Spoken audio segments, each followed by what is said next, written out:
I worry honestly about the next frontier, which is Africa, because if we're talking in the West about trying to stay off a second wave, we need to invest in Africa right now. We need to invest in Latin America, because in the next few weeks, they're going to be affected far worse than the West have been affected. How do you think the virus and the global response to it will change the world, Hugh? Well, it's going to have a huge effect on the economy. I think it's likely to lead to the largest economic downturn since the Great Depression. And what that's going to mean is it's going to plunge millions of people back into extreme poverty.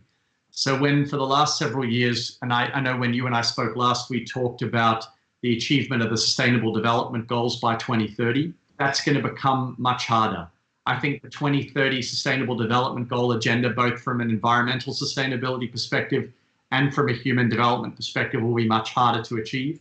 So I think the 2030 goal is up for review.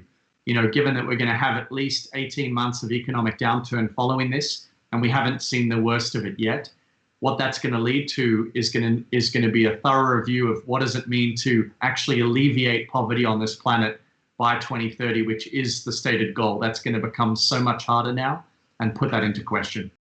Thank you for watching, and for more from CNBC International, just hit the subscribe button.